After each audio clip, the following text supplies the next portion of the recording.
ਸਤਨਾਮ ਸ੍ਰੀ ਵਾਹਿਗੁਰੂ ਸਾਹਿਬ ਜੀ।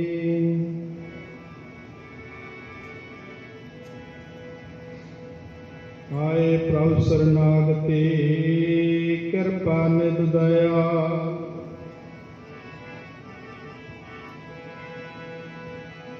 ਏਕ ਅੱਖਰ ਹਰ ਮਨ ਵਸਤ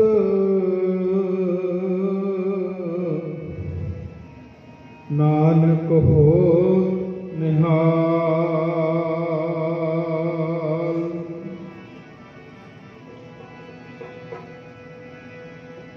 ਦਰਸ਼ਨ ਪਿਆਸੇ ਦਿਨ ਸਰਾਤ ਚਿਤ ਬੋਨ ਨੀਤ। ਖੋਲ ਕਪਟ ਗੁਰ ਮਿਲਿਆ ਨਾਨਕ ਹਰ ਸੰਗ ਮੀਤ। ਤੂੰ ਨਾ ਕਰੇ ਹੋਰ ਕਰੇ ਕਿਹੜਾ, ਮੇਰੀਆਂ ਸਭੇ ਜ਼ਰੂਰਤਾਂ ਪੂਰੀਆਂ ਨੂੰ।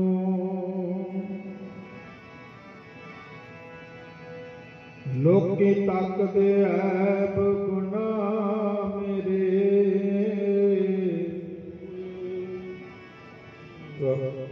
ਮੈਂ ਤਾਂ ਤੱਕਦਾ ਰਹਿਮਤਾਂ ਤੇਰੀਆਂ ਨੂੰ।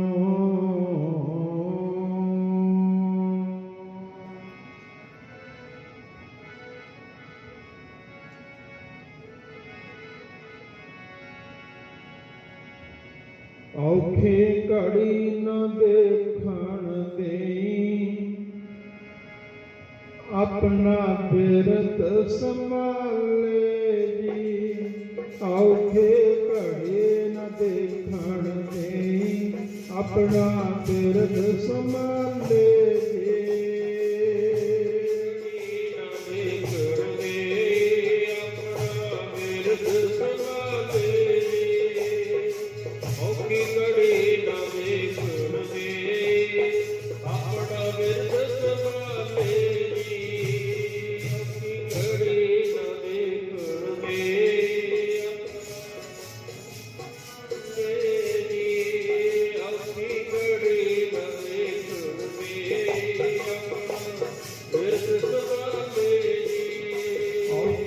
ਘੜੀ ਨਾ ਦੇਖਣ ਦੇਈ, ਆਪਣਾ ਬਿਰਤ ਸੰਭਾਲੇ ਜੀ।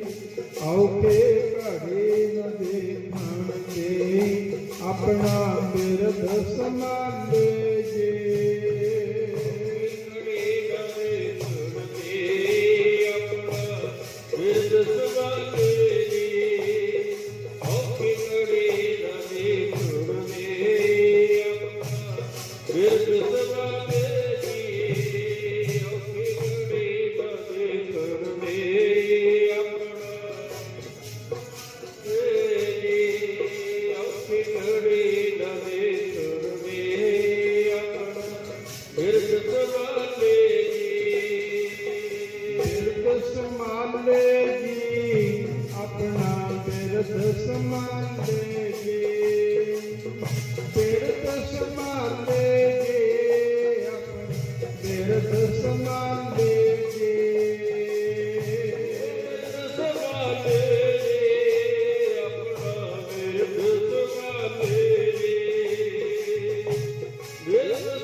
Waheguru Waheguru Waheguru Waheguru Waheguru Waheguru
Thank you.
मेरे प्यारे जी बिरद संभालिया अपना प्यारे जी बिरद संभालिया अपना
परम सत्कारयोग सतगुरां दी साजी नवाजी गुरु प्यारे गुरु सवारी खालसा साध संगत जी बहुत ही वड्डे भागां वाले हाँ सत संगत दे महान कीरत ते पहुंचे हाँ सत संगत दियां अमोलक घड़ियां प्राप्त होईयां ने आओ आपां सारे रल मिल के सतगुरां दे पावन पवित्र गोल दा आनंद माणीए अपने जीवन नूं सफल बनाइए। सब तो पहला सतगुरां दी बख्शिश कीती फतेह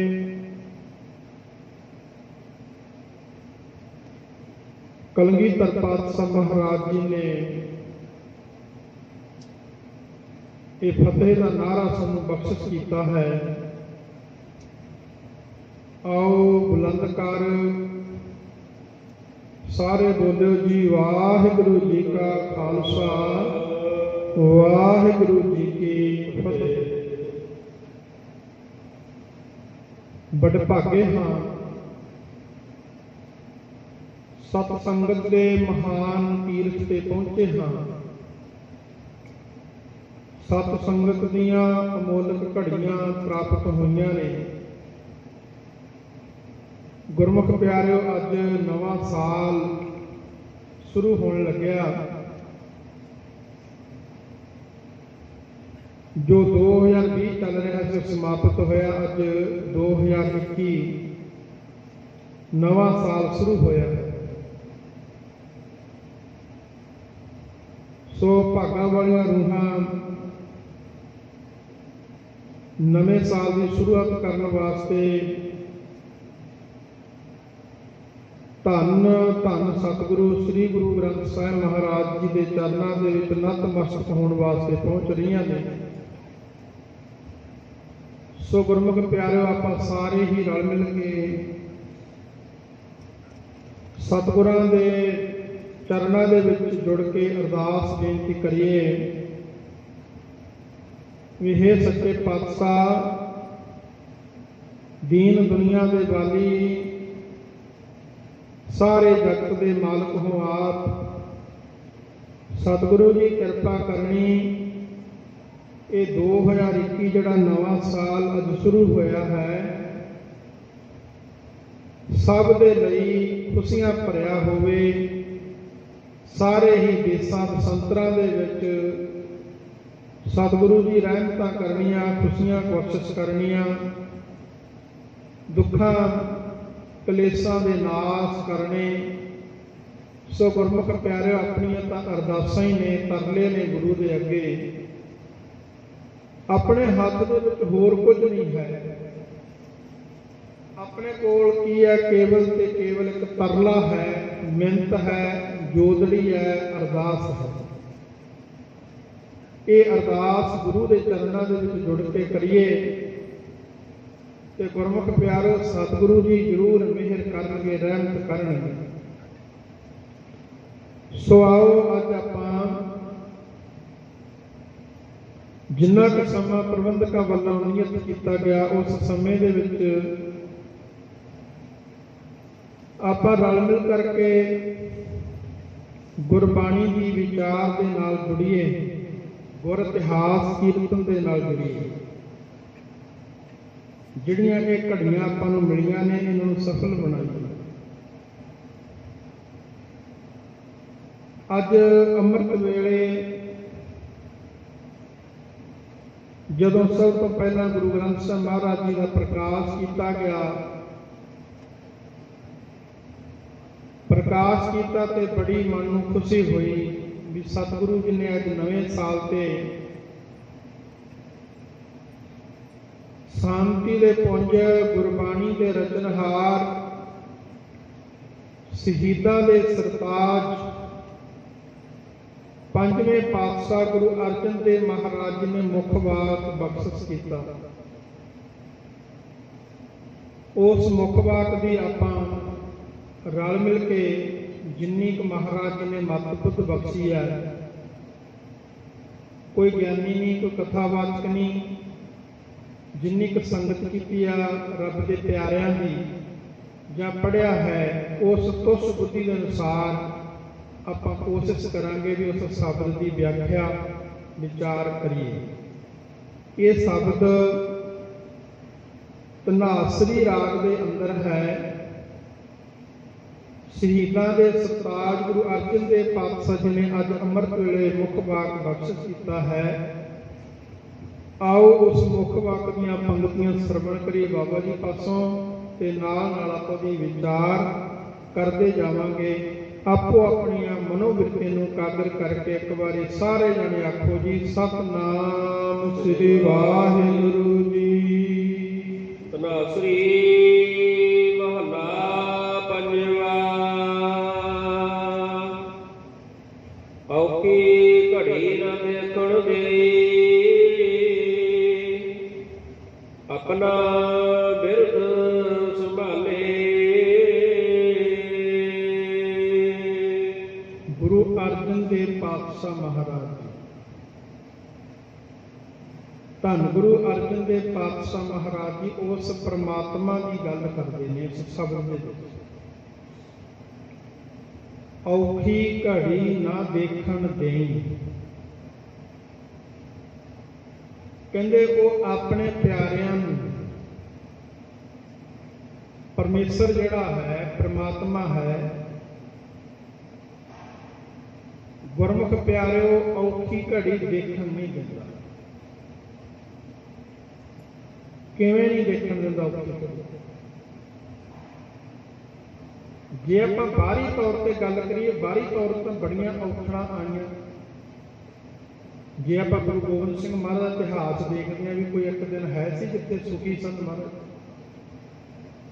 ਇੱਕ ਦਿਨ ਵੀ 9 ਸਾਲ ਦੀ ਉਮਰ ਸੀ, ਪਿਤਾ ਨੂੰ ਦਿੱਲੀ ਵੱਲ ਭੇਜ ਦਿੱਤਾ ਤੇ ਧੜ ਦਾ ਸੰਸਕਾਰ ਕੀਤੇ ਤੇ ਸੀਸ ਦਾ ਕੀਤੇ। ਉਹ ਕੋਈ ਸੌਖਾ ਸਮਾਂ ਥੋੜੀ। ਅਨੰਦਪੁਰ ਸਾਹਿਬ ਦਾ ਕਿਲਾ ਛੱਡਿਆ ਕੋਈ ਸੌਖਾ ਸਮਾਂ ਸੀ? ਚਮਕੌਰ ਦੀ ਗੜੀ ਦੇ ਵਿੱਚ ਵੱਡੇ ਸਾਹਿਬਜ਼ਾਦੇ ਸਿੰਘ ਸ਼ਹੀਦ ਹੁੰਦੇ ਨੇ, ਕੋਈ ਸੌਖਾ ਸਮਾਂ? ਗੁਰਮੁਖ ਪਿਆਰਿਓ, ਹੁਣ ਗੁਰੂ ਅਰਜਨ ਦੇਵ ਪਾਤਸ਼ਾਹ ਮਹਾਰਾਜ ਨੂੰ ਆਪ ਜੀ ਨੂੰ ਤੱਤੀ ਤਵੀ ਤੇ ਬਿਠਾ ਦਿੱਤਾ ਤੇ ਕਿਤੇ ਕੋਈ ਸੌਖਾ ਸਮਾਂ ਸੀ? ਕਿੰਨੇ ਸਿੰਘ ਨੇ ਭਾਈ ਮਤੀ ਦਾਸ ਦੇ ਸੀਸ ਦੇ ਉੱਪਰ ਆਰਾ ਚੱਲਦਾ, ਕੀ ਇਹ ਸੌਖਾ ਕੰਮ? ਭਾਈ ਸਤੀ ਦਾਸ ਜੀ ਨੂੰ ਰੂਹ ਦੇ ਵਿੱਚ ਲਪੇਟ ਕੇ ਸਾੜਿਆ ਜਾ ਰਿਹਾ, ਭਾਈ ਦਿਆਲਾ ਜੀ ਨੂੰ ਦੇਗ ਦੇ ਵਿੱਚ ਉਬਾਲਿਆ ਜਾ ਰਿਹਾ, ਭਾਈ ਸਹਿਬਾਜ ਸਿੰਘ ਤੇ ਸੁਬੇਗ ਸਿੰਘ ਨੂੰ ਚਰਖੜੀ ਤੇ ਚਾੜਿਆ ਜਾ ਰਿਹਾ, ਭਾਈ ਮਨੀ ਸਿੰਘ ਜੀ ਦਾ ਬੰਦ ਕੱਟਿਆ ਜਾ ਰਿਹਾ, ਛੋਟੇ ਸਾਹਿਬਜ਼ਾਦਿਆਂ ਨੂੰ ਨੀਹਾਂ ਦੇ ਵਿੱਚ ਚਿਣਿਆ ਜਾ ਰਿਹਾ, ਭਾਈ ਤਾਰੂ ਸਿੰਘ ਵਰਗਿਆਂ ਨੂੰ ਖੋਪਰ ਲਾਹੇ ਗਏ, ਭਾਈ ਜੈ ਸਿੰਘ ਖੱਲ ਕੱਟ ਵਰਗਿਆਂ ਦੀ ਪੁੱਠੀ ਖੱਲ ਉਤਾਰੀ ਗਈ। ਕਿੰਨੀਆਂ ਬੀਬੀਆਂ ਸਨ ਜਿਹੜੀਆਂ ਬਾਣੀ ਪੜ੍ਹਦੀਆਂ ਸਨ ਤੇ ਉਹਨਾਂ ਦੇ ਨਿੱਕੇ ਨਿੱਕੇ ਬੱਚੇ ਖੋ ਕੇ ਉਹਨਾਂ ਦੇ ਟੁਕੜੇ ਕਰਕੇ ਉਹਨਾਂ ਦੇ ਗਲਾਂ ਦੇ ਹਾਰ ਬਣਾ ਕੇ ਬੀਬੀਆਂ ਦੇ ਗਲਾਂ ਦੇ ਵਿੱਚ ਪਾਏ ਗਏ। ਗੁਰਮੁਖ ਪਿਆਰਿਓ, ਕਿੰਨਾ ਔਖਾ ਸਮਾਂ ਸੀ। ਪਰ ਗੁਰਮੁਖ ਪਿਆਰਿਓ, ਗੱਲ ਇੱਥੇ ਗੁਰੂ ਅਰਜਨ ਦੇਵ ਪਾਤਸ਼ਾਹ ਜੀ ਕਰਦੇ ਨੇ, ਕਹਿੰਦੇ ਜਿਹੜਾ ਉਸ ਪਰਮੇਸ਼ਰ ਦੇ ਨਾਲ ਜੁੜ ਜਾਂਦਾ, ਪ੍ਰਮਾਤਮਾ ਦੇ ਨਾਲ ਜੁੜ ਜਾਂਦਾ, ਇਹ ਸਰੀਰਕ ਕਸ਼ਟ ਤਾਂ ਜ਼ਰੂਰ ਉਹਨੂੰ ਮਿਲਦੇ ਨੇ, ਬਾਹਰੀ ਜਿਹੜੇ ਸਰੀਰ ਨੂੰ ਕਸ਼ਟ ਮਿਲਦੇ ਨੇ, ਪਰ ਜਿਹੜੀ ਉਹਨਾਂ ਦੀ ਅੰਦਰ ਦੀ ਸੁਰਤ ਹੁੰਦੀ ਆ ਨਾ, ਅੰਦਰੋਂ ਉਹ ਚੜ੍ਹਦੀ ਕਲਾ ਦੇ ਵਿੱਚ ਹੁੰਦੀ ਹੈ। ਜਿਹੜੀ ਅੰਦਰ ਉਹਨਾਂ ਦੀ ਸੁਰਤ ਆ, ਅੰਦਰ ਜਿਹੜੀ ਉਹਨਾਂ ਦੀ ਰੂਹ ਆ, ਉਹਨੂੰ ਦੁੱਖ ਨਹੀਂ ਮਿਲਦਾ। ਆਪਣੇ ਛੋਟਾ ਜਿਹਾ ਕੋਈ ਬਲੇਡ ਵੱਜ ਜਾਵੇ ਉਂਗਲ ਤੇ ਆਪਾਂ ਭੱਜਦੇ ਆ, ਤੇ ਸੀਸ ਦੇ ਉੱਪਰ ਆਰਾ ਫਿਰ ਰਿਹਾ ਤੇ ਗੁਰੂ ਦਾ ਸਿੱਖ ਬਾਣੀ ਪੜ੍ਹ ਰਿਹਾ, ਜਪਜੀ ਸਾਹਿਬ ਜੀ ਦਾ ਪਾਠ ਹੋ ਰਿਹਾ। ਇੱਥੋਂ ਇਹਦਾ ਭਾਵ ਇਹ ਆ ਵੀ ਉਹ ਪਰਮੇਸ਼ਰ ਨਾਲ ਜੁੜੇ ਹੋਏ ਸੀ, ਪ੍ਰਮਾਤਮਾ ਨਾਲ। ਸਰੀਰ ਨੂੰ ਕਸ਼ਟ ਸੀ, ਪਰ ਜਿਹੜੀ ਅੰਦਰ ਸੀ, ਜਿਹੜੀ ਉਹਨਾਂ ਦੀ ਆਤਮਾ ਹੈ, ਤੇ ਗੁਰਮੁਖ ਪਿਆਰੋ, ਆਤਮਾ ਉਹਨਾਂ ਦੀ ਔਖੀ ਨਹੀਂ ਸੀ। ਜਿਸਕੇ ਸਿਰ ਉੱਪਰ ਤੂੰ ਸੁਆਮੀ ਸੋ ਦੁੱਖ ਕੈਸਾ ਪਾਵੈ, ਜਿਹਦੇ ਸਿਰ ਦੇ ਉੱਪਰ ਮਾਲਕ ਦਾ ਹੱਥ ਹੁੰਦਾ ਉਹ ਦੁੱਖ ਨਹੀਂ ਪ੍ਰਾਪਤ ਹੁੰਦਾ। ਸਰੀਰਕ ਦੁੱਖ ਜ਼ਰੂਰ ਹੁੰਦਾ, ਪਰ ਜਿਹੜੀ ਅੰਦਰ ਆਤਮਾ ਹੁੰਦੀ ਆ ਉਹ ਦੁਖੀ ਨਹੀਂ ਹੁੰਦੀ। ਬਾਹਰੀ ਸਾਨੂੰ ਕਿੰਨੇ ਰੋਗ ਲੱਗ ਜਾਂਦੇ ਨੇ, ਜਿਹੜੇ ਸਾਨੂੰ ਰੋਗ ਲੱਗਦੇ ਨੇ ਸਰੀਰ ਨੂੰ, ਇਹ ਸਾਡੇ ਆਪਣੇ ਕਰਮਾਂ ਦੇ ਰੋਗ ਨੇ। ਗੁਰੂ ਸਾਹਿਬ ਜੀ ਬਾਣੀ ਵਿੱਚ ਕਹਿੰਦੇ ਨੇ, ਗੁਰੂ ਗ੍ਰੰਥ ਸਾਹਿਬ ਮਹਾਰਾਜ ਜੀ ਦੇ ਬਚਨ ਨੇ, ਦੁੱਖ ਸੁਖ ਪੁਰਬ ਜਨਮ ਕੇ ਕੀਏ, ਸੋ ਜਾਣੈ ਜਿਸ ਦਾਤਾ ਦੀਏ, ਕਿਸ ਕੋ ਦੋਸ ਦੇਹ ਤੂੰ ਪ੍ਰਾਣੀ, ਸੋ ਆਪਣਾ ਕੀਆ ਕਰਾਰਾ ਹੈ। ਫਿਰ ਮਹਾਰਾਜ ਕਹਿੰਦੇ, ਦਿੱਤਾ ਦੋਸ ਨ ਦੇਉ ਕਿਸੈ, ਦੋਸ ਕਰਮਾ ਆਪਣਿਆ, ਜੋ ਮੈਂ ਕੀਆ ਸੋ ਮੈਂ ਪਾਇਆ, ਦੋਸ ਨ ਦੀਜੈ ਅਵਰ ਜਨ। ਤੇ ਗੁਰਮੁਖ ਪਿਆਰੋ, ਇਹ ਦੁੱਖ ਸੁੱਖ ਜਿਹੜੇ ਸਾਡੇ ਆਪਣੇ ਕਰਮਾਂ ਦੇ ਸਾਨੂੰ ਮਿਲਦੇ ਨੇ, ਪਰ ਜਿਹੜੇ ਰੱਬ ਦੇ ਪਿਆਰੇ ਹੁੰਦੇ ਨੇ, ਉਹ ਗੁਰਮੁਖ ਪਿਆਰੋ, ਉਹਨਾਂ ਦੀ ਅੰਦਰਲੀ ਜਿਹੜੀ ਸੁਰਤ ਹੁੰਦੀ ਆ, ਅੰਦਰਲੀ ਜਿਹੜੀ ਆਤਮਾ ਹੁੰਦੀ ਆ, ਉਹ ਬੜੀ ਬਲਵਾਨ ਹੋ ਜਾਂਦੀ ਆ। ਉਹਨੂੰ ਕੋਈ ਦੁਖੀ ਨਹੀਂ ਕਰ ਸਕਦਾ, ਉਸ ਆਤਮਾ ਨੂੰ ਕੋਈ ਔਖਾ ਨਹੀਂ ਕਰ ਸਕਦਾ, ਭਾਵੇਂ ਸੀਸ ਤੇ ਆਰਾ ਚਲਾ ਦੇਵੇ। ਪਰ ਉਹ ਸੁਰਤ ਜਿਹੜੀ ਆ, ਅੰਦਰਲੀ ਆਤਮਾ, ਉਹ ਜੁੜੀ ਹੋਣੀ ਚਾਹੀਦੀ ਹੈ ਪਰਮੇਸ਼ਰ ਨਾਲ। ਜੇ ਸਾਡੀ ਅੰਦਰਲੀ ਆਤਮਾ ਪਰਮੇਸ਼ਰ ਨਾਲ ਜੁੜ ਗਈ, ਫਿਰ ਕੋਈ ਦੁਨੀਆ ਦੀ ਐਸੀ ਚੀਜ਼ ਨਹੀਂ ਜਿਹੜਾ ਉਹਨੂੰ ਦੁਖੀ ਕਰ ਦੇ, ਔਖਾ ਕਰ ਦੇ। ਤੇ ਜਿਹੜਾ ਪਰਮੇਸ਼ਰ ਨਾਲ ਜੁੜ ਜਾਂਦਾ ਹੈ, ਮਹਾਰਾਜ ਕਹਿੰਦੇ, ਔਖੀ ਘੜੀ ਨਾ ਦੇਖਣ ਦੇਈ, ਆਪਣਾ ਬਿਰਦ ਸੰਭਾਲੇ। ਇਹ ਬਿਰਦ ਦਾ ਅਰਥ ਇੱਥੇ ਹੁੰਦਾ ਸੁਭਾਅ। ਕਹਿੰਦੇ ਉਹ ਪਰਮੇਸ਼ਰ ਫਿਰ ਆਪਣੇ ਇੱਕ ਮੁੱਢ ਕਦੀਮੀ ਸੁਭਾਅ ਦੇ ਅਨੁਸਾਰ ਆਪਣੇ ਪਿਆਰੇ ਦੀ ਰੱਖਿਆ ਕਰਦਾ। ਭਾਵੇਂ ਸੀਸ ਤੇ ਆਰਾ ਚੱਲ ਜਾਵੇ, ਸੀ ਨਹੀਂ ਕਹਿੰਦਾ ਮੁਖ ਦੇ ਵਿੱਚੋਂ, ਭਾਵੇਂ ਬੰਦ ਕੱਟਿਆ ਜਾਵੇ, ਫਿਰ ਵੀ ਬਾਣੀ ਪੜ੍ਹ ਰਹੇ ਨੇ। ਤੇ ਗੁਰਮੁਖ ਪਿਆਰਿਓ, ਇਹ ਪਰਮੇਸ਼ਰ ਦਾ ਸੁਭਾਅ ਹੈ, ਆਪਣੇ ਪਿਆਰਿਆਂ ਦੀ ਰੱਖਿਆ ਕਰਨੀ, ਪੈਜ ਰੱਖਣੀ। ਇਸ ਕਰਕੇ ਸਤਿਗੁਰੂ ਜੀ ਕਹਿੰਦੇ ਨੇ, ਔਖੀ ਘੜੀ ਨਾ ਦੇਖਣ ਦੇਈ, ਆਪਣਾ ਬਿਰਦ ਸੰਭਾਲੇ। ਉਹ ਵਾਹਿਗੁਰੂ ਪ੍ਰਮਾਤਮਾ ਪਰਮੇਸ਼ਰ ਜਿਹੜਾ ਹੈ, ਆਪਣੇ ਬਿਰਦ ਨੂੰ ਸੰਭਾਲਦਾ ਹੈ, ਤੇ ਆਪਣੇ ਪਿਆਰਿਆਂ ਦੀ ਰੱਖਿਆ ਕਰਦਾ ਹੈ। ਹਾਥ ਦੇ ਰੱਖੈ ਆਪਣੇ ਕੋ, ਸਾਸ ਸਾਸ ਪ੍ਰਤਪਾਲੇ। ਉਹ ਪਰਮੇਸ਼ਰ ਹਾਥ ਦੇ ਰੱਖੇ ਆਪਣੇ ਕੋ, ਆਪਣਾ ਕਿਰਪਾ ਰੂਪੀ ਹੱਥ ਆਪਣੇ ਪਿਆਰਿਆਂ ਦੇ ਉੱਪਰ ਰੱਖਦਾ ਹੈ। ਜਿਹੜੇ ਉਸ ਪਰਮੇਸ਼ਰ ਨੂੰ, ਪਰਮਾਤਮਾ ਨੂੰ ਸਮਰਪਣ ਹੋ ਜਾਂਦੇ ਨੇ। ਗੁਰਮੁਖ ਪਿਆਰੇ, ਸਮਰਪਣ ਹੋਣਾ ਬੜਾ ਜ਼ਰੂਰੀ ਹੈ। ਤਨ ਮਨ ਧਨ ਸਭ ਸੌਂਪ ਗੁਰ ਕੋ, ਹੁਕਮ ਮੰਨਿਆ ਪਾਈਐ। ਗੁਰੂ ਦਾ ਹੁਕਮ ਮੰਨਣਾ ਤੇ ਤਨ ਤੇ ਮਨ ਗੁਰੂ ਨੂੰ ਅਰਪਣ ਕਰ ਦੇਣਾ, ਸੌਂਪ ਦੇਣਾ। ਫਿਰ ਉਸ ਵਾਹਿਗੁਰੂ ਦਾ ਹੱਥ ਸਿਰ ਤੇ ਰੱਖਿਆ ਜਾਂਦਾ ਹੈ। ਫਿਰ ਆਪਣੇ ਪਿਆਰਿਆਂ ਦੀ ਸਾਥ ਸੰਭਾਲਣਾ ਵੀ ਕਰਦਾ। ਇਸੇ ਤਰ੍ਹਾਂ ਹੀ ਕਲਗੀਧਰ ਪਾਤਸ਼ਾਹ ਮਹਾਰਾਜ ਜੀ, ਗੁਰੂ ਗੋਬਿੰਦ ਸਿੰਘ ਮਹਾਰਾਜ ਅਨੰਦਪੁਰ ਸਾਹਿਬ ਦੀ ਧਰਤੀ ਦੇ ਉੱਪਰ ਵਿਰਾਜਦੇ ਨੇ। ਕਲਗੀਆਂ ਵਾਲੇ ਪਾਤਸ਼ਾਹ ਮਹਾਰਾਜ ਅਨੰਦਪੁਰ ਸਾਹਿਬ ਦੀ ਧਰਤੀ ਤੇ ਵਿਰਾਜਦੇ ਨੇ। ਖੁਸ਼ੀਆਂ ਦੇ ਮੰਗਲ ਲੱਗਦੇ ਨੇ ਤੇ ਗੁਰਮੁਖ ਪਿਆਰਿਓ, ਲਾਹੌਰ ਤੋਂ ਇੱਕ ਸੁਜਾਨ ਚੰਦ ਨਾਮ ਦਾ ਵਿਅਕਤੀ ਹੈ, ਹਿੰਦੂ ਘਰਾਣੇ ਦੇ ਵਿੱਚ।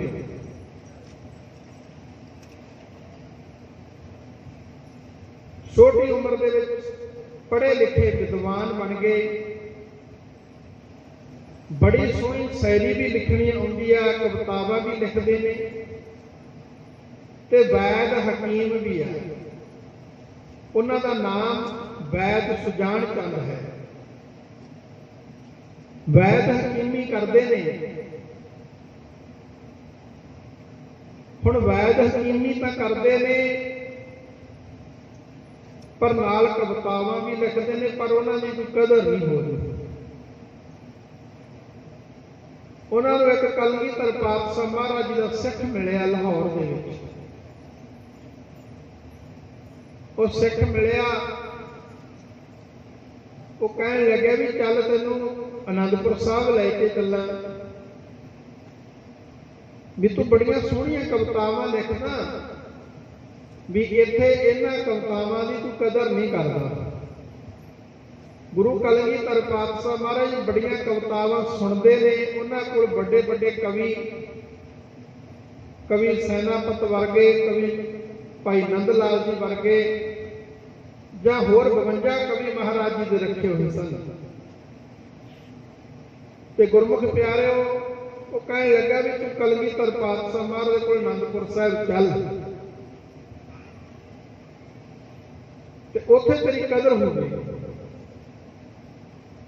ਉਹ ਕਹਿਣ ਲੱਗਾ ਵੀ ਕੋਈ ਗੱਲ ਨਹੀਂ, ਜਦੋਂ ਤੂੰ ਚੱਲੇਗਾ ਜਾਵੇਂਗਾ ਤੇ ਮੈਨੂੰ ਨਾਲ ਲੈ ਜਾ। ਸਮਾਂ ਆਇਆ, ਉਹ ਵੈਦ ਸੁਜਾਨ ਚੰਦ ਕੋਲ ਚਲਿਆ ਗਿਆ। ਕਹਿਣ ਲੱਗਾ ਵੀ ਚੱਲ, ਮੈਂ ਅਨੰਦਪੁਰ ਸਾਹਿਬ ਜਾਣਾ, ਗੁਰੂ ਕਲਗੀਧਰ ਪਾਤਸ਼ਾਹ ਮਹਾਰਾਜ ਦੇ ਦਰਸ਼ਨ ਕਰਨ ਵਾਸਤੇ, ਤੇ ਜੇ ਤੂੰ ਜਾਣਾ ਹੈ, ਦਰਸ਼ਨ ਕਰਨੇ ਨੇ, ਤੇ ਮੇਰੇ ਨਾਲ ਚੱਲ। ਤੇ ਗੁਰਮੁਖ ਪਿਆਰਿਓ, ਆਪਣੇ ਪਰਿਵਾਰ ਨੂੰ ਵੈਦ ਸੁਜਾਨ ਚੰਦ ਨੇ ਕਹਿ ਦਿੱਤਾ ਹੀ ਮੈਂ ਹੁਣ ਅਨੰਦਪੁਰ ਸਾਹਿਬ ਚੱਲਿਆ। ਤੇ ਰਸਤੇ ਦੇ ਵਿੱਚ ਗੁਰਮੁਖ ਪਿਆਰਿਓ, ਕਲਗੀਧਰ ਪਾਤਸ਼ਾਹ ਮਹਾਰਾਜ ਜੀ ਦੀਆਂ ਕਥਾਵਾਂ ਜਿਹੜੀਆਂ ਨੇ, ਉਹ ਰੱਬ ਦੇ ਪਿਆਰੇ ਇੱਕ ਦੂਜੇ ਦੇ ਨਾਲ ਕਰਦੇ ਜਾਂਦੇ ਨੇ, ਗੱਲਾਂ ਬਾਤਾਂ ਕਰਦੇ ਜਾਂਦੇ ਨੇ। ਅਨੰਦਪੁਰ ਸਾਹਿਬ ਦੀ ਧਰਤੀ ਤੇ ਪਹੁੰਚ ਗਏ। ਅਨੰਦਪੁਰ ਸਾਹਿਬ ਦੀ ਧਰਤੀ ਤੇ ਪਹੁੰਚੇ। ਕਲਗੀਧਰ ਪਾਤਸ਼ਾਹ ਮਹਾਰਾਜ ਜੀ ਦਾ ਦੀਵਾਨ ਸਜਿਆ ਹੋਇਆ। ਜਾ ਕੇ ਦਰਸ਼ਨ ਕੀਤੇ ਮਹਾਰਾਜ ਜੀ ਦੇ, ਨਮਸਕਾਰ ਕੀਤੀ, ਗੁਰਬਾਣੀ ਕਥਾ ਕੀਰਤਨ ਸਰਵਣ ਕੀਤਾ। ਵੇਖ ਰਿਹਾ ਚਾਰੇ ਪਾਸੇ ਵੀ ਸੇਵਾ ਕਿਵੇਂ ਸਿੰਘ ਕਰ ਰਹੇ ਨੇ। ਕੋਈ ਲੰਗਰ ਦੇ ਵਿੱਚ ਸੇਵਾ ਕਰਦਾ, ਕੋਈ ਭਾਂਡੇ ਮਾਂਜਣ ਦੀ ਸੇਵਾ ਕਰਦਾ। ਸਭ ਕੁਝ ਦੇਖਿਆ, ਕਈ ਦਿਨ ਰਿਹਾ। ਭਾਵਨਾ ਬਣ ਗਿਆ, ਮਨ ਦੇ ਵਿੱਚ ਪਿਆਰ ਬਣ ਗਿਆ, ਸਰਧਾ ਬਣ ਗਈ ਆ ਗੁਰੂ ਘਰ ਦੇ ਪ੍ਰਤੀ। ਸਰਧਾ ਬੜੀ ਵੱਡੀ ਚੀਜ਼ ਹੈ, ਸਰਧਾ ਬਣਾਉਣੀ ਚਾਹੀਦੀ ਹੈ। ਕੱਚੀ ਸਰਧਾ ਨਾ ਹੋਵੇ। ਕੱਚੀ ਸਰਧਾ ਜਿਹੜੀ ਹੁੰਦੀ ਹੈ ਉਹ ਡੋਬ ਦਿੰਦੀ ਹੈ। ਸਰਧਾ ਪੱਕੀ ਹੋਵੇ ਤਾਂ ਉਹ ਤਾਰ ਦਿੰਦੀ ਹੈ।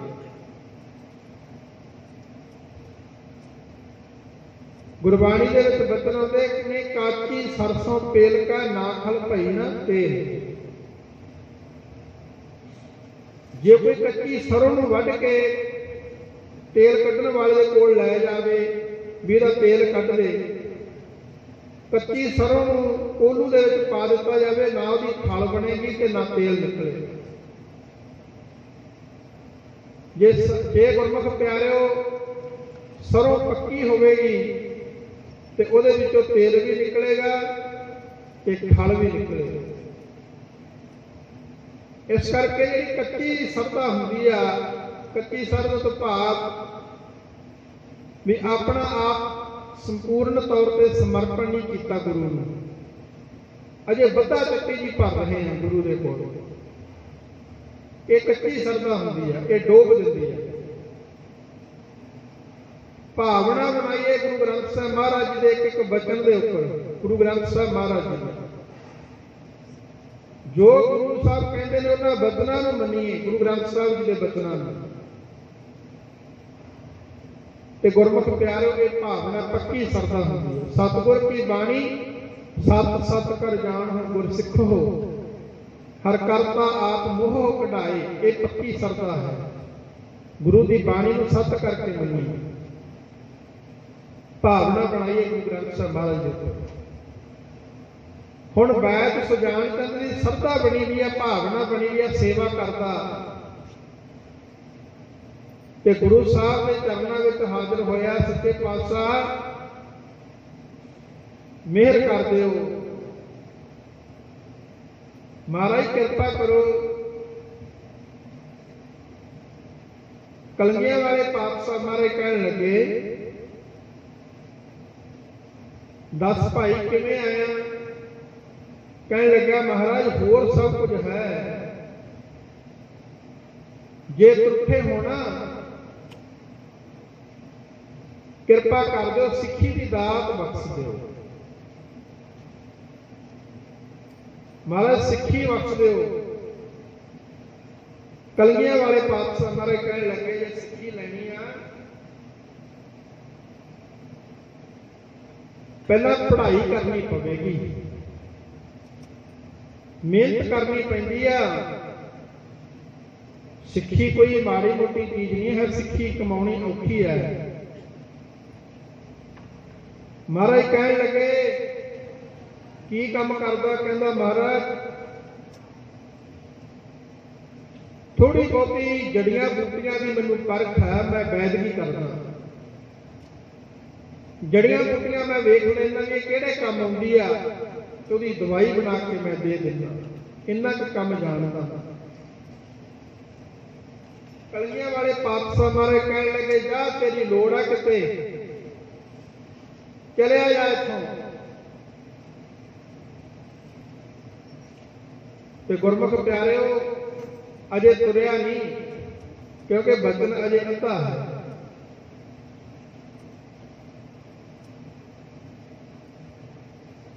ਬੇਨਤੀ ਕੀਤੀ, ਸੱਚੇ ਪਾਤਸ਼ਾਹ ਕਿੱਥੇ ਜਾਣਾ? ਮਹਾਰਾਜ ਕਹਿੰਦੇ ਆ ਜਿਹੜਾ ਰਸਤਾ ਜਾਂਦਾ ਨਾ, ਇਸ ਰਸਤੇ ਤੇ ਚਲਿਆ ਜਾ। ਜਿੱਥੇ ਜਾ ਕੇ ਸਾਮਾਂ ਪੈ ਜਾਣਗੀਆਂ, ਥੱਕ ਜਾਵੇਗਾ, ਤੁਰਿਆ ਨਹੀਂ ਜਾਵੇਗਾ ਤੇਰੇ ਤੋਂ, ਉੱਥੇ ਜਾ ਕੇ ਬੈਠ ਜਾ। ਆ ਸਾਹੀ ਰਸਤਾ ਜਿਹੜਾ ਜਾਂਦਾ ਵਾ, ਅਨੰਦਪੁਰ ਸਾਹਿਬ ਤੋਂ ਤੁਰਿਆ ਜਾਂਦਾ। ਵੈਦ ਸੁਜਾਨ ਚੰਦ ਇਹ ਨਹੀਂ ਪੁੱਛਿਆ ਵੀ ਜਾਣਾ ਕਿਹੜੇ ਪਿੰਡ, ਕਿੱਥੇ ਜਾਣਾ। ਤੁਰਿਆ ਜਾਂਦਾ ਭੱਜਿਆ ਜਾਂਦਾ ਗੁਰਮੁਖ ਪਿਆਰਿਓ। ਕੀਰਤਪੁਰ ਸਾਹਿਬ ਟੱਪ ਗਿਆ, ਰੋਪੜ ਲੰਘ ਕੇ ਇੱਕ ਨਗਰ ਆਇਆ।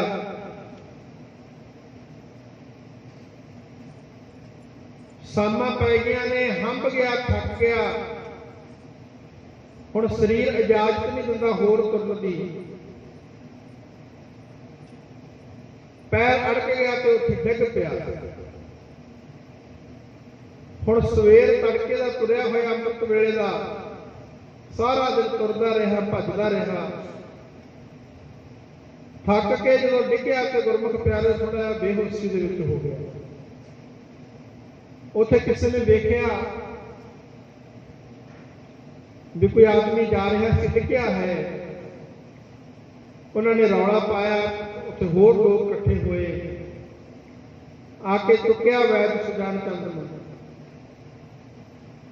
ਉਹ ਆਪਣੇ ਨਗਰ ਦੇ ਵਿੱਚ ਲੈ ਗਏ ਨੇ, ਉਹਦੀ ਮਾਲਸ਼ ਕੀਤੀ, ਪੁੱਛਣਾ ਕੀਤਾ ਜਦੋਂ ਹੋਸ਼ ਆਈ, ਕੌਣ ਆ ਤੂੰ? ਕਹਿਣ ਲੱਗਾ ਮੈਂ ਕਲਗੀਆਂ ਵਾਲੇ ਪਾਤਸ਼ਾਹ ਮਹਾਰਾਜ ਜੀ ਨੇ ਭੇਜਿਆ ਮੈਨੂੰ, ਗੁਰੂ ਗੋਬਿੰਦ ਸਿੰਘ ਮਹਾਰਾਜ ਨੇ। ਕਿੱਥੇ ਜਾਣਾ ਤੂੰ? ਉਹ ਕਹਿੰਦਾ ਬਸ ਜਿੱਥੇ ਜਾਣਾ ਸੀ ਮੈਂ ਆ ਗਿਆ, ਇੱਥੇ ਹੀ ਆਵਾਂ। ਕੀ ਕੰਮ ਕਰਨ ਵਾਸਤੇ ਭੇਜਿਆ? ਕੀ ਕਰਦਾ? ਕਹਿਣ ਲੱਗਿਆ ਮੈਂ ਵੈਦ ਆ, ਦਵਾਈਆਂ ਦਿੰਦਾ, ਤੇ ਮੈਂ ਹੁਣ ਤੁਹਾਡੇ ਪਿੰਡ ਦੇ ਵਿੱਚ ਹੀ ਰਹਾਂਗਾ। ਬਾਹਰੋਂ ਜੜੀਆਂ ਬੂਟੀਆਂ ਲੈ ਕੇ ਆਇਆ ਕਰਾਂਗਾ ਤੇ ਦਵਾਈ ਬਣਾ ਕੇ ਤੁਹਾਨੂੰ ਦਿਆ ਕਰਾਂਗਾ। ਕੋਈ ਪੈਸਾ ਨਹੀਂ ਕਿਸੇ ਤੋਂ ਲਿਆ ਕਰਾਂਗਾ। ਬਸ ਮੈਂ ਇੱਕ ਛੱਪਰੀ ਪਾ ਲੈਣੀ ਹੈ, ਇੱਥੇ ਸੰਨ ਬਣਾ ਲੈਣੀ, ਉਹਦੇ ਵਿੱਚ ਬੈਠ ਕੇ ਦਵਾਈਆਂ ਦਿਆ ਕਰਾਂਗਾ।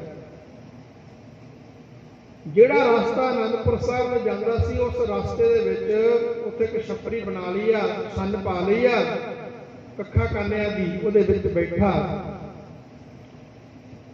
ਤੇ ਬਾਹਰੋਂ ਜੜੀਆਂ ਬੂਟੀਆਂ ਲੈ ਕੇ ਆਉਂਦਾ। ਦੇਖ ਕੇ ਪਹਾੜੀ ਇਲਾਕੇ ਦੇ ਵਿੱਚੋਂ ਉੱਥੇ ਇੱਕ ਸਾਫ ਵਸਾਈ ਹੋਈ ਆ, ਉੱਥੇ ਬੈਠ ਕੇ ਦਵਾਈਆਂ ਪੀਸ ਕੇ ਰਗੜ ਕੇ, ਜਿਹੋ ਜਿਹੀ ਕਿਸੇ ਨੂੰ ਕੋਈ ਬਿਮਾਰੀ ਹੁੰਦੀ ਆ ਉਹ ਦਵਾਈ ਦੇ ਦਿੰਦਾ ਹੈ। ਤੇ ਨਾਲ ਕਹਿੰਦਾ ਕਹਿ ਕਲਗੀਧਰ ਪਾਤਸ਼ਾਹ ਮਹਾਰਾਜ, ਧੰਨ ਗੁਰੂ ਗੋਬਿੰਦ ਸਿੰਘ ਮਹਾਰਾਜ, ਦਵਾਈ ਦਿੰਦਾ।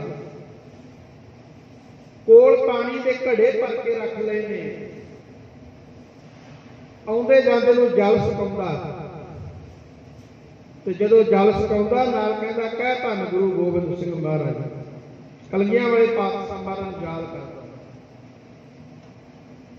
ਕਲਗੀਧਰ ਪਾਤਸ਼ਾਹ ਮਹਾਰਾਜ ਨੇ ਕਹਿ ਦਿੱਤਾ ਸੀ ਪਹਿਲਾਂ ਜਦੋਂ ਤੁਰਿਆ ਸੀ ਅਨੰਦਪੁਰ ਸਾਹਿਬ ਤੋਂ, ਕਹਿੰਦੇ ਜਾ ਕੇ ਸੇਵਾ ਕਰ, ਜਿੰਨਾ ਚਿਰ ਅਸੀਂ ਤੈਨੂੰ ਬੁਲਾਉਂਦੇ ਨਹੀਂ ਉਹਨਾਂ ਚਿਰ ਤੂੰ ਸਾਡੇ ਕੋਲ ਨਹੀਂ ਆਉਣਾ, ਵਾਪਸ ਨਹੀਂ ਆਉਣਾ। ਤੇ ਗੁਰਮੁਖ ਪਿਆਰੇ ਦੇਖੋ ਕਿੱਡੀ ਕਸਵੱਟੀ ਲੱਗਦੀ ਹੈ। ਗੁਰੂ ਦੇ ਕੋਲੋਂ ਵਿਛੜਨ ਨੂੰ ਮਨ ਨਹੀਂ ਕਰਦਾ ਸੀ,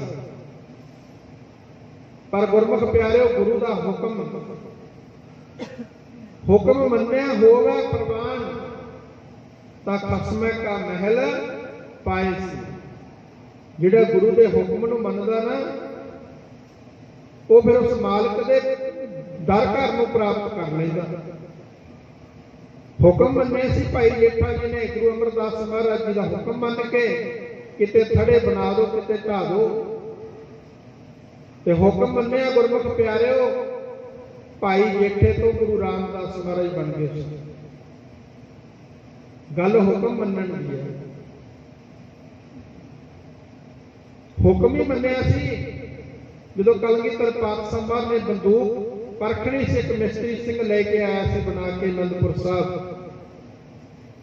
ਗੱਲਾਂ ਵੀ ਬੜੀਆਂ ਬੜਾਈਆਂ ਕਰਦਾ ਸੀ ਆਪਣੀਆਂ ਫੌਜਾਂ ਦੀਆਂ, ਪਰ ਗੁਰਮੁਖ ਪਿਆਰੋ ਇੱਕ ਵੀ ਉਹਨਾਂ ਫੌਜਾਂ ਦੇ ਵਿੱਚੋਂ ਗੁਰੂ ਕਲਗੀਧਰ ਪਾਤਸ਼ਾਹ ਮਹਾਰਾਜ ਬੰਦੂਕ ਦੇ ਸਾਹਮਣੇ ਖੜਨ ਵਾਸਤੇ ਤਿਆਰ ਨਹੀਂ ਸੀ ਹੋਇਆ।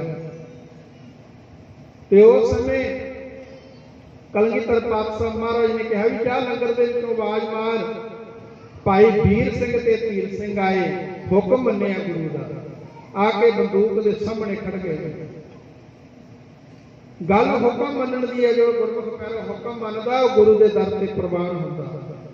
ਅੱਜ ਵੈਦ ਸੁਜਾਨ ਚੰਦ ਗੁਰੂ ਕਲਗੀਧਰ ਪਾਤਸ਼ਾਹ ਮਹਾਰਾਜ ਦਾ ਹੁਕਮ ਮੰਨ ਕੇ ਉੱਥੇ ਦਵਾਈਆਂ ਦੇ ਰਿਹਾ, ਬੂਟੀਆਂ ਬਾਹਰੋਂ ਲੱਭ ਕੇ ਲਿਆ ਕੇ ਅੰਦਰ ਤੇ ਲੋਕਾਂ ਦਾ ਇਲਾਜ ਕਰਦਾ, ਦਵਾਈਆਂ ਦਿੰਦਾ ਲੋਕਾਂ ਨੂੰ। फ्री दवाई दिता, कोई पैसा नहीं लेंदा। सो इस तरह गुरमुख प्यारे हुण समा बहुत लंघ गया। इच्छा मन दे विच है भी गुरु साहब के दर्शन हो जाण,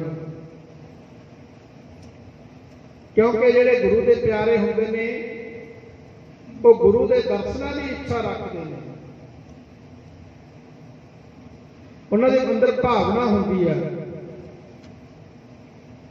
ते हर वेले इच्छा लगी रहिंदी है ते मन तड़फदा। इस तरह भाई वैद सुजान चंद अरदासां भी करता रहिंदा, सच्चे पातशाह आप जी के दर्शन दीदारे कदों होणगे, पढ़ो प्यार नाल।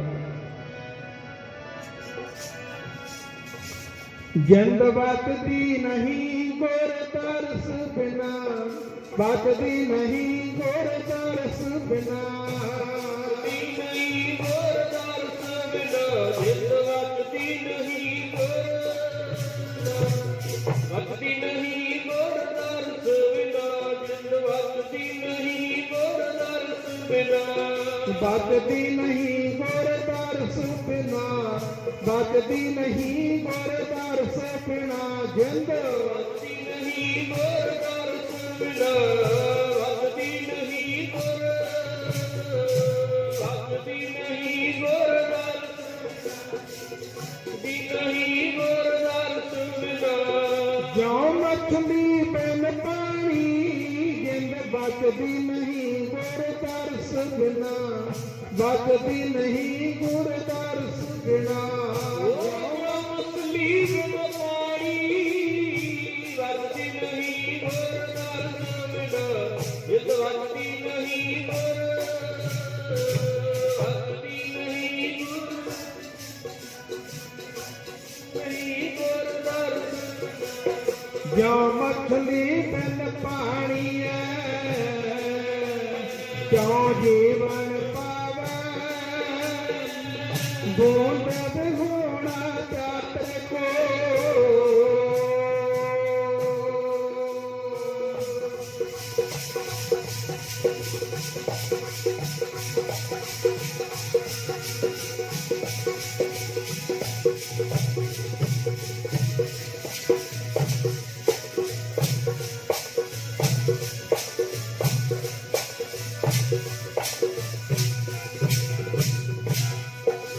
बूंद बिहुना चातर को, कर तृप्तावे, नाद कुरंक बेटिया।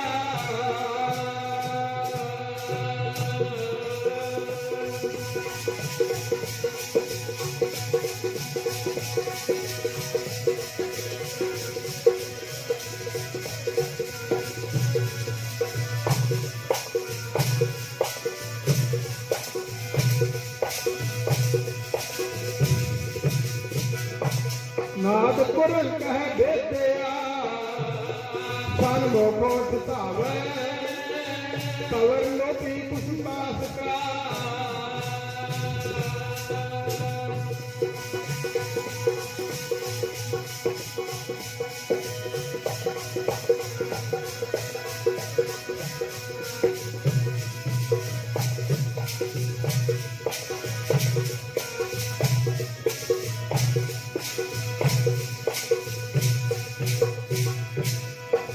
तवर लोभी पुष्पास का, मिल आप बंधावे, त्यो संत जना हर प्रीत है, देख दर्श अगावे, ज्यों मछली बिन पानी है, ज्यों मछली बिन पानी है, क्यों जीवन पावे। गुरमुख प्यारो, जिहड़ी मच्छी है जी पानी दे नाल प्रीति है, पर यदि एक अंगी प्रीति है। होर जिन्नियां भी प्रीतियां ने एक अंगी ने, पर गुरु के सिख की दो अंगी प्रीति है। गुरमुख प्यारो, मच्छी जिहड़ी आ जे पानी तो बाहर हो जाए तो तड़फ के मर जाती है, पर पानी में कोई फर्क नहीं पैदा। जे सिख गुरु नूं प्यार करता ते गुरु गुरमुख प्यारिओ चरण सतगुर एक पैंडा जाए चल, सतगुर कोट पैंडा आगे होलेत है। एक बार सतगुर मंत्र सिमरन मात्र, सिमरताहे बार बार गुर हेत है। जे सिख एक बारी याद करता तो गुरु हजारां करोड़ां बारी याद करता। इन्हूं दो अंगी प्रीति कहते हैं। उस तो कई गुणा ज्यादा जे सिख एक बारी गुरु नूं याद करता, कई गुणा ज्यादा बारी गुरु याद करता। हुण वैद सुजान चंद गुरु साहब के दर्शनों में तड़फदा कई साल हो गए ने, दवाइयां दे रहा पर गुरु के हुक्म दे विच है। पर याद कलंगियां वाले पातशाह महाराज जी नूं भी आ भी मैं भेजिया वा। कलंगियां वाले पातशाह भी याद करते हैं। एक बार समा बनया ऐसा, कलंगियां वाले पातशाह महाराज कहने लगे भाई साडा घोड़ा तैयार करो ते सिंह भी तैयार हो जाओ। गुरसिख कहने लगे महाराज किधर नूं चाले पाउणे? महाराज कहने लगे अज किसी नूं मिलण वास्ते जाना। कलंगियां वाले पातशाह महाराज गुरमुख प्यारे मिलण वास्ते अपने प्यारे नूं संगतां दे समेत जिथे वैद सुजान बैठा उस नगर के वल आ रहे हैं। सिंह फौजा नाल ने, नगार की रण सिंगे बाजदे ने, कलंगियां वाले पातशाह महाराज अगे नगारे बजदे आ रहे हैं। नगर के लोगों को पता लग गया भी कलंगियां वाले पातशाह आउंदे ने।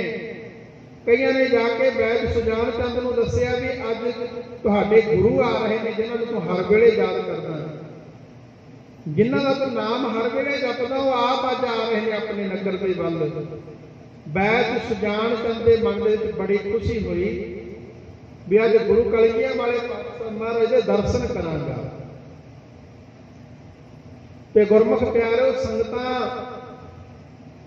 बड़े प्यार दे विच कलंगियां वाले पातशाह महाराज दे दर्शन करने वास्ते तैयार ने। पर वैद सुजान चंद भी दर्शन करने वास्ते इच्छा मन दे विच बनाई बैठा भी अज जरूर दर्शन करांगे। इधर कलंगियां वाले पातशाह उस नगर के नेड़े पहुंच गए ने। नगर दे विच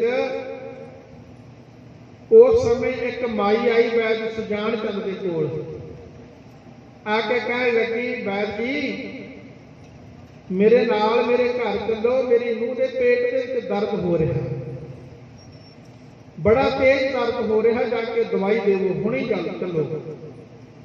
हुण वैद सुजान चंद वेखो गुरमुख प्यारे एक पासे गुरु साहब आ रहे ने। हुण रास्ते दो ने, एक गुरु नूं मिलण दा ते एक गुरु दे हुक्म नूं मनण दा। इधर गुरु दा हुक्म आ भी दवाइयां देनियां ने ते गुरमुख प्यारे उधर गुरु साहब आप आ रहे ने। पर वैद सुजान चंद गुरु साहब के दर्शन कर नहीं गया ते गुरु का हुक्म मन के दवाई देने वास्ते चलिया गया। दवाई देने वास्ते गया, काफी दूर उतों घर सी, पैदल तुर के गया तो उत्थे समा लग गया। दवाइयां दित्तियां उस बीबी नूं, जदों दर्द ठंडा होया ते फिर उतों वैद सुजान चंद तुरिया। हुण मन दे विच सोचदा भी गुरु कलंगियां वाले पातशाह आए तां सी, मेरे माड़े कर्म सी, मैं दर्शन नहीं कर सकिया। मैनूं कित्थे इन्ना समा डिक्किया होना, उन्होंने चले गए होणगे। संगतां ने बड़ा स्वागत किया कलंगियां वाले पातशाह जी का। रास्तिਆਂ ਦੇ ਵਿੱਚ फुल विछे ने, देखदा जांदा कलंगियां वाले पातशाह इन्हां राहां दे विच भी गए। जिथों जिथों की गुरु कलगीधर पातशाह लंघे घोड़ियां दे पौड़ ते गुरमुख प्यारो वेखदा जांदा भी इत्थों दी कलगीधर वाले पातशाह लंघे। मन दे विच भाव पहुंचदा जिथे अपनी ओदी सन सपरी बनाई दी है ना, रस्ते दे विच वेखदा जदों नेड़े गया उत्थे भीड़ होई पई है लोकां दी, बड़ा इकट्ठ होया पिया। मन दे विच सोचिया भी इकट्ठ बड़ा होया पिया, कोई रोगी आ गया होना, किसी रोगी नूं लैके आए होणगे। ते जदों गया नेड़े ते गुरमुख प्यारे उदों वेखिया पासे आसे घोड़े बन्ने पए ने, ਤੇ ਜਦੋਂ ਵਾ ਜਾ ਕੇ ਵੇਖਿਆ ਨੇੜੇ ਹੋ ਕੇ, ਜਿਹੜੀ ਛੱਪਰੀ ਛੰਨ ਜਿੱਥੇ ਬੈਠ ਕੇ ਦਵਾਈਆਂ ਰਗੜਦਾ ਸੀ, ਗੁਰਮੁਖ ਪਿਆਰੇ ਉੱਥੇ ਕੋਈ ਪਲਕ ਨਹੀਂ ਲੱਗਿਆ ਸੀ। ਥੱਲੇ ਇੱਕ ਛੋਟਾ ਜਿਹਾ ਕੱਪੜਾ ਵਿਛਾਇਆ ਹੋਇਆ ਸੀ, ਜਿੱਥੇ ਰਾਤ ਨੂੰ ਵਿਸ਼ਰਾਮ ਕਰਦੇ ਸੀ ਵੈਦ ਸੁਜਾਨ ਚੰਦ। ਕਲਗੀਆਂ ਵਾਲੇ ਪਾਤਸ਼ਾਹ ਮਹਾਰਾਜ ਤੇ ਗੁਰਮੁਖ ਪਿਆਰੇ ਉੱਥੇ ਉਹਦੀ ਛੰਨ ਦੇ ਵਿੱਚ, ਛੱਪਰੀ ਦੇ ਵਿੱਚ, ਜਿੱਥੇ ਵੈਦ ਸੁਜਾਨ ਚੰਦ ਬੈਠਦਾ ਸੀ, ਗੁਰਮੁਖ ਪਿਆਰੇ ਉੱਥੇ ਬੈਠੇ ਨੇ। ਦੇਖੋ ਕਿੰਨਾ ਪਿਆਰ ਗੁਰੂ ਆਪਣੇ ਸਿੱਖ ਨੂੰ ਕਰਦਾ। ਇਹ ਗੱਲ ਆ ਗੁਰਮੁਖ ਪਿਆਰੇ ਹੁਕਮ ਮੰਨਣ ਦੀ। ਵੈਦ ਸੁਜਾਨ ਚੰਦ ਨੇ ਹੁਕਮ ਮੰਨਿਆ ਗੁਰੂ ਦਾ, ਤੇ ਫਿਰ ਗੁਰੂ ਦੀ ਕਿਰਪਾ ਹੁੰਦੀ ਹੈ। ਤੇ ਵੈਦ ਸੁਜਾਨ ਚੰਦ ਇੰਨੀ ਭਾਵਨਾ ਦੇ ਵਿੱਚ ਆਇਆ ਤੇ ਗੁਰਮੁਖ ਪਿਆਰੇ ਹੱਥ ਬੰਨ੍ਹ ਕੇ ਕਲਗੀਆਂ ਵਾਲੇ ਪਾਤਸ਼ਾਹ ਮਹਾਰਾਜ ਦੇ ਚਰਨਾਂ ਦੇ ਵਿੱਚ ਨਤਮਸਤਕ ਹੁੰਦਾ। ਗੁਰਮੁਖ ਪਿਆਰੇ ਜਦੋਂ ਭਾਵਨਾ ਬਣ ਜਾਵੇ, ਪ੍ਰੇਮ ਹੋਵੇ, ਤੇ ਫਿਰ ਗੁਰਮੁਖ ਪਿਆਰੇ ਉਸ ਸਮੇਂ ਪਰਮੇਸ਼ਰ ਆਪ ਚੱਲ ਕੇ ਆਉਂਦਾ। ਦੇਖੋ ਅੱਜ ਕਲਗੀਆਂ ਵਾਲੇ ਪਾਤਸ਼ਾਹ ਮਹਾਰਾਜ ਜੀ ਨੂੰ ਵੈਦ ਸੁਜਾਨ ਚੰਦ ਦੀ ਜਿਹੜੀ ਖਿੱਚਾ ਪਿਆਰ ਜੋ ਲੈ ਕੇ ਆਈ ਆ। ਖੜਾ ਹੈ ਦੁਆਰੇ ਰੱਬ ਬੰਨਿਆ ਪ੍ਰੇਮ ਦਾ, ਖੜਾ ਹੈ ਦੁਆਰੇ ਬੰਨਿਆ ਪ੍ਰੇਮ ਦਾ, ਖੜਾ ਹੈ ਦੁਆਰੇ ਰੱਬ ਬੰਨਿਆ ਪ੍ਰੇਮ ਦਾ, ਖੜਾ ਹੈ ਦੁਆਰੇ ਰੱਬ ਪ੍ਰੇਮ ਦਾ, ਖੜਾ ਹੈ ਦੁਆਰੇ ਰੱਬ ਜੀ, ਖੜਾ ਹੈ ਦੁਆਰੇ ਰੱਬ ਬੰਨਿਆ ਪ੍ਰੇਮ ਦਾ, ਖੜਾ ਹੈ ਦੁਆਰੇ ਰੱਬ ਬੰਨਿਆ ਪ੍ਰੇਮ ਦਾ, ਖੜਾ ਹੈ ਦੁਆਰੇ ਰੱਬ ਬੰਨਿਆ ਪ੍ਰੇਮ ਦਾ, ਖੜਾ ਹੈ ਦੁਆਰੇ ਰੱਬ ਬੰਨਿਆ ਪ੍ਰੇਮ ਦਾ, ਖੜਾ ਹੈ ਦੁਆਰੇ ਰੱਬ, ਖੜਾ ਹੈ ਦੁਆਰੇ ਰੱਬ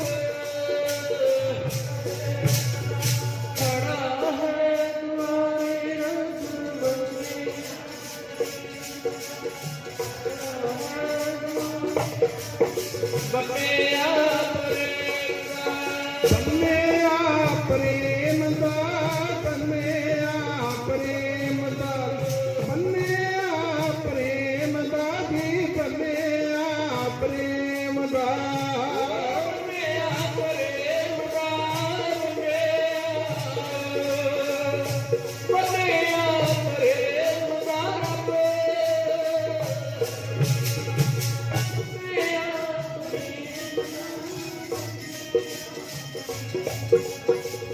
ਬੰਨਿਆ ਪ੍ਰੇਮ ਦਾ, ਖੜਾ ਹੈ ਦੁਆਰੇ ਹੱਥ ਬੰਨਿਆ ਪ੍ਰੇਮ ਦਾ, ਖੜਾ ਹੈ ਪਿਆਰਾ ਹੱਥ ਬੰਨਿਆ ਪ੍ਰੇਮ ਦਾ, ਹੈ ਦੁਆਰੇ ਰੱਬ ਬੰਨਿਆ ਪ੍ਰੇਮ ਦਾ, ਖੜਾ ਹੈ ਦੁਆਰੇ ਪਿਆਰਾ ਬੰਨਿਆ, ਖੜਾ ਹੈ ਦੁਆਰੇ ਰੱਬ, ਖੜਾ ਹੈ ਦੁਆਰੇ ਰੱਬ ਬੰਨਿਆ ਪ੍ਰੇਮ ਦਾ, ਕਲਗੀਆਂ ਵਾਲਾ ਹੱਥ ਬੰਨਿਆ ਪ੍ਰੇਮ ਦਾ, ਕਲਗੀਆਂ ਵਾਲਾ ਖੜਾ ਹੱਥ ਬੰਨਿਆ ਪ੍ਰੇਮ ਦਾ, ਕਲਗੀਆਂ ਵਾਲਾ ਖੜਾ ਹੱਥ ਬੰਨਿਆ ਪ੍ਰੇਮ ਦਾ, ਵਾਕਿਆ ਵਾਲਾ ਖੜਾ ਹੱਥ ਬੰਨਿਆ ਪ੍ਰੇਮ ਦਾ,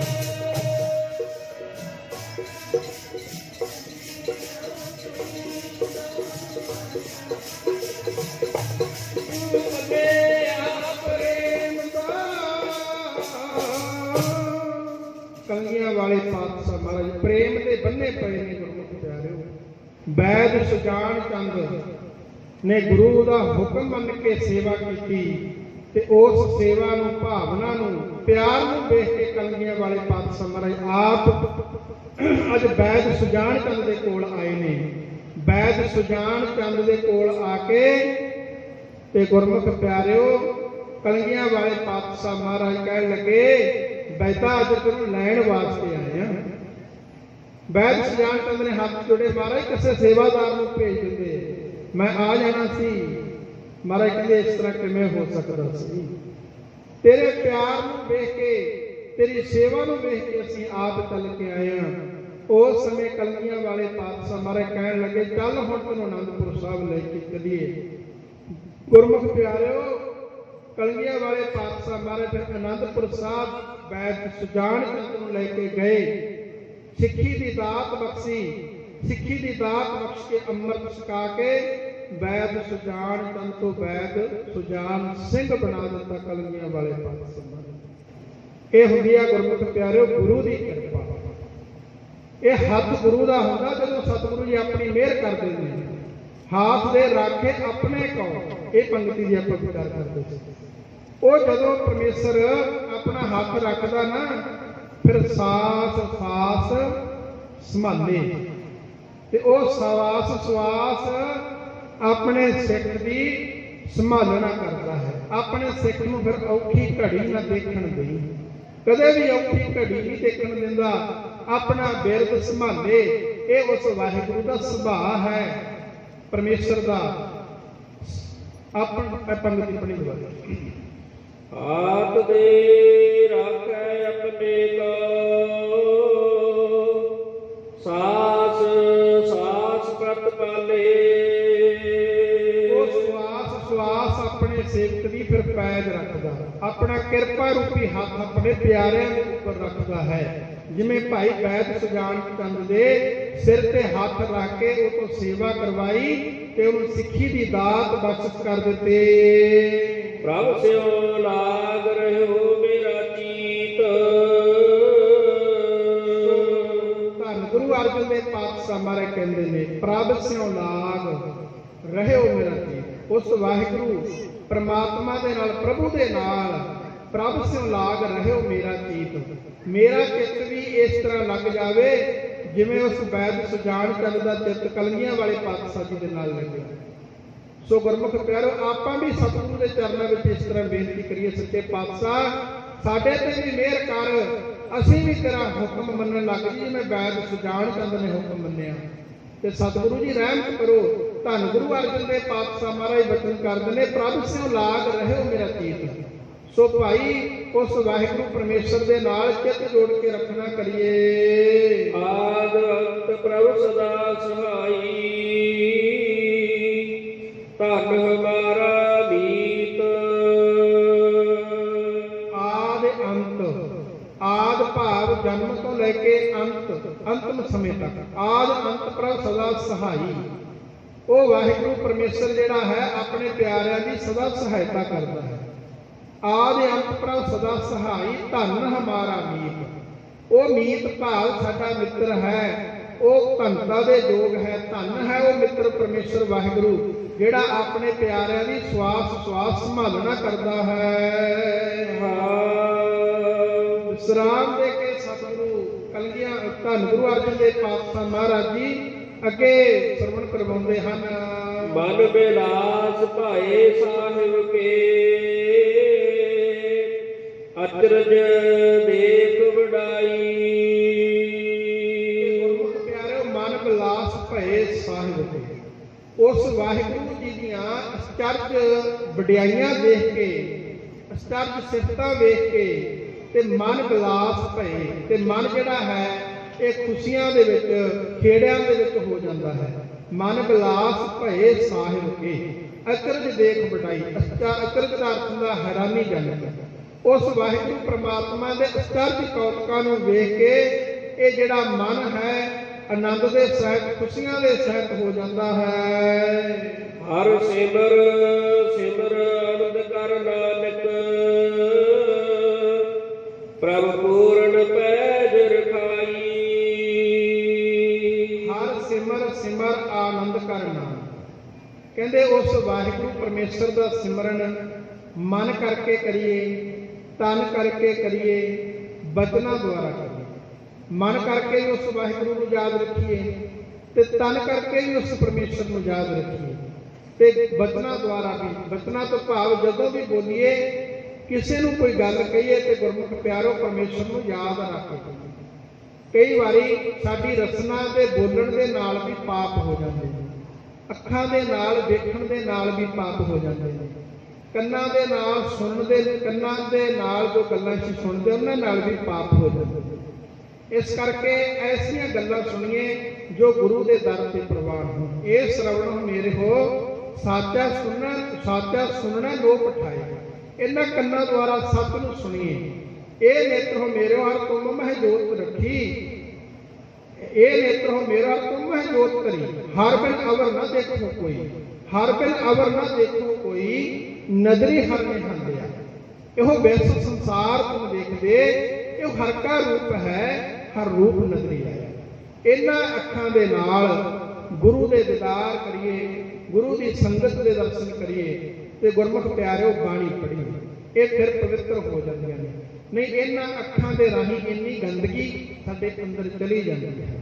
ਤੇ ਗੁਰਮੁਖ ਪਿਆਰਿਓ ਇਸ ਕਰਕੇ ਮਹਾਰਾਜ ਕਹਿੰਦੇ ਨੇ ਸਿਮਰ ਸਿਮਰ, ਅਖੀਰਲੀ ਪੰਕਤੀ ਪੜ੍ਹੀ, ਹਰ ਸਿਮਰ ਸਿਮਰ ਆਨੰਦ ਕਰ ਨਾਨਕ, ਪ੍ਰਭ ਪੂਰਨ ਪੈਜ ਰਖਾਈ। ਉਹਨਾਂ ਦੀ ਪੈਜ ਉਹ ਵਾਹਿਗੁਰੂ ਪਰਮੇਸ਼ਰ ਆਪ ਰੱਖਦਾ ਹੈ, ਜਿਹੜੇ ਮਨ ਕਰਕੇ ਵੀ, ਤਨ ਕਰਕੇ ਵੀ, ਬਚਨਾਂ ਕਰਕੇ ਉਸ ਵਾਹਿਗੁਰੂ ਪ੍ਰਮਾਤਮਾ ਦਾ ਸਿਮਰਨ ਕਰਦੇ ਨੇ। ਇਸ ਕਰਕੇ ਭਾਈ ਉਸ ਵਾਹਿਗੁਰੂ ਦਾ ਸਿਮਰਨ ਕਰੀਏ, ਪ੍ਰਮਾਤਮਾ ਦੀ ਸੇਵਾ ਕਰੀਏ। ਸਭ ਤੋਂ ਵੱਡੀ ਸੇਵਾ ਕੀ ਹੈ? ਗੁਰ ਸੇਵਾ ਤਪਾਂ ਸਿਰ ਤਪਸਾ, ਗੁਰੂ ਦੀ ਸੇਵਾ। ਹਰ ਕੀ ਟਹਿਲ ਕਮਾਵਣੀ ਜਪੀਏ ਪ੍ਰਭ ਕਰਨਾ, ਪਰਮੇਸ਼ਰ ਦਾ ਸਿਮਰਨ ਕਰਨਾ, ਬੰਦਗੀ ਕਰਨੀ, ਇਹ ਵੀ ਗੁਰਮੁਖ ਪਿਆਰੋ ਬੜੀ ਵੱਡੀ ਸੇਵਾ ਹੈ। ਜਿੱਥੇ ਅਸੀਂ ਧਨ ਦੇ ਨਾਲ, ਮਾਇਆ ਦੇ ਨਾਲ ਸੇਵਾ ਕਰਦੇ ਹਾਂ, ਗੁਰਮੁਖ ਪਿਆਰੇ ਉੱਥੇ ਅਸੀਂ ਅੱਜ ਹੱਥਾਂ ਦੀ ਸੇਵਾ ਕਰਨ ਤੋਂ ਬੜੇ ਕੋਹਾਂ ਦੂਰ ਚਲੇ। ਹੱਥਾਂ ਦੇ ਨਾਲ ਸੇਵਾ ਕਰਨ ਤੋਂ ਬੇਲੀਆਂ ਨੇ ਮਤਾਵਾ ਭੈਣਾਂ ਜੋ ਗੁਰੂ ਕੇ ਲੰਗਰਾਂ ਦੇ ਵਿੱਚ ਪ੍ਰਸਾਦੇ ਪਕਾਉਣ ਦੀ ਭਾਵਨਾ ਨਾਲ ਸੇਵਾ ਕਰਦੀਆਂ। ਹੱਥਾਂ ਦੇ ਨਾਲ ਗੁਰਮੁਖ ਪਿਆਰੋ ਹੁਣ ਮਸ਼ੀਨੀ ਯੁੱਗ ਆ ਗਿਆ, ਗੁਰੂ ਕੇ ਲੰਗਰਾਂ ਦੇ ਵਿੱਚ ਮਤਾਵਾ ਕਿ ਹੱਥਾਂ ਦੇ ਨਾਲ ਪ੍ਰਸਾਦੇ ਪਕਾਉਂਦੀਆਂ ਸਨ, ਹੁਣ ਮਸ਼ੀਨਾਂ ਦੇ ਨਾਲ ਪਕਾਉਣ ਲੱਗ। ਇਸ ਕਰਕੇ ਗੁਰਮੁਖ ਪਿਆਰੋ ਸਾਨੂੰ ਸੇਵਾਵਾਂ ਜਿਹੜੀਆਂ ਨੇ ਉਹ ਹੱਥੀਂ ਕਰਨੀਆਂ ਚਾਹੀਦੀਆਂ ਨੇ। ਹੁਣ ਸੇਵਾਦਾਰ ਲੰਗਰ ਪ੍ਰਸਾਦਾ ਬਣਾਉਂਦੇ ਨੇ ਤੇ ਗੁਰਮੁਖ ਪਿਆਰੋ ਸਬਜ਼ੀਆਂ ਕੱਟਦੇ ਨੇ, ਬੜੀ ਵੱਡੀ ਸੇਵਾ ਹੈ ਗੁਰੂ ਕੇ ਲੰਗਰ ਦੇ ਵਿੱਚ ਕਰਨੀ। ਭਾਂਡੇ ਮਾਂਜਣ ਦੀ ਸੇਵਾ, ਗੁਰੂ ਘਰ ਦੇ ਵਿੱਚ ਝਾੜੂ ਪੋਚਾ ਕਰਨ ਦੀ ਸੇਵਾ, ਇਹ ਅੱਜ ਸਾਡੇ ਵਿੱਚੋਂ ਗਾਇਬ ਹੁੰਦੀਆਂ ਜਾ ਰਹੀਆਂ ਨੇ। ਇਸ ਕਰਕੇ ਭਾਗਾਂ ਵਾਲਿਓ ਆਪਣੇ ਹਰ ਇੱਕ ਐਤਵਾਰ ਨੂੰ ਪ੍ਰੋਗਰਾਮ ਹੁੰਦਾ ਗੁਰੂ ਘਰ ਦੇ ਵਿੱਚ। ਗੁਰਮੁਖ ਪਿਆਰੋ ਸੇਵਾ ਦਾ ਮੌਕਾ ਬੜਾ ਮਿਲਦਾ ਵਾ। ਉਹ ਕਰਮਾਂ ਵਾਲੇ ਨੇ ਜਿਹੜੇ ਆ ਕੇ ਲਾਹਾ ਲੈ ਜਾਂਦੇ ਨੇ ਸੇਵਾ ਕਰਕੇ। ਪਿਆਰਿਓ ਸੇਵਾ ਜ਼ਰੂਰ ਕਰਿਆ ਕਰੋ। ਤੇ ਜਿੱਥੇ ਅਸੀਂ ਦਾਨ ਕਰਕੇ ਗੁਰੂ ਘਰ ਦੇ ਵਿੱਚ ਧਨ ਨੂੰ ਪਵਿੱਤਰ ਕਰਦੇ ਹਾਂ, ਉੱਥੇ ਤਨ ਨੂੰ ਵੀ ਆਪਣੇ ਪਵਿੱਤਰ ਕਰੀਏ, ਹੱਥੀਂ ਸੇਵਾ ਕਰਦੇ ਤੇ ਮਨ ਪਵਿੱਤਰ ਹੁੰਦਾ ਗੁਰਮੁਖ ਪਿਆਰੋ ਬਾਣੀ ਪੜ੍ਹ ਕੇ ਸੇਵਾ ਸਿਮਰਨ ਕਰਦੇ। ਇਸ ਕਰਕੇ ਸਤਿਗੁਰੂ ਜੀ ਕਿਰਪਾ ਕਰਨ, ਅੱਜ ਨਵੇਂ ਸਾਲ ਤੇ ਗੁਰੂ ਦਰਬਾਰ ਦੀ ਹਾਜ਼ਰੀ ਭਰੀ ਆ। ਸਾਰਿਆਂ ਦੇ ਲਈ ਇਹ ਨਵਾਂ ਸਾਲ ਖੁਸ਼ੀਆਂ ਭਰਿਆ ਹੋਵੇ। ਸਭ ਦੇ ਘਰਾਂ ਦੇ ਵਿੱਚ ਸਤਿਗੁਰੂ ਜੀ ਤੰਦਰੁਸਤੀਆਂ ਬਖਸ਼ ਕਰਨ, ਮਿਹਰਾਂ ਕਰਨ। ਸੋ ਨਾਲ ਹੀ ਇੱਥੇ ਇੱਕ ਮੈਂ ਬੇਨਤੀ ਇਹ ਕਰ ਦੇਵਾਂ ਬਈ 3 ਤਰੀਕ ਨੂੰ, 3 ਜਨਵਰੀ ਨੂੰ, 3, 4, 5 ਗੁਰੂ ਘਰ ਦੇ ਵਿੱਚ ਸ੍ਰੀ ਅਖੰਡ ਪਾਠ ਸਾਹਿਬ ਪ੍ਰਕਾਸ਼ ਹੋਣਗੇ। ਇਹ ਜਿਹੜਾ ਅਖੰਡ ਪਾਠ ਸਾਹਿਬ ਹੁੰਦਾ ਹਰ ਇੱਕ ਸਾਲ ਕੀਤਾ ਜਾਂਦਾ, ਪਰ ਆਪਾਂ ਲੇਟ ਹੋ ਜਾਂਦੇ ਹਾਂ। ਐਤਕੀ ਪ੍ਰਬੰਧਕਾਂ ਨੇ ਇਹ ਫੈਸਲਾ ਕੀਤਾ ਸੋ ਵੀ ਇਹ ਸਭ ਤੋਂ ਪਹਿਲਾਂ ਸ੍ਰੀ ਅਖੰਡ ਪਾਠ ਸਾਹਿਬ। ਵਾਹਿਗੁਰੂ ਜੀ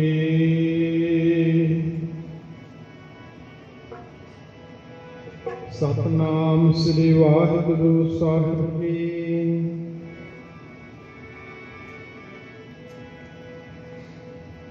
ਆਏ ਪ੍ਰਭ ਸਰਨਾਗਤੀ ਕਿਰਪਾ ਨਿਧ ਦਇਆ।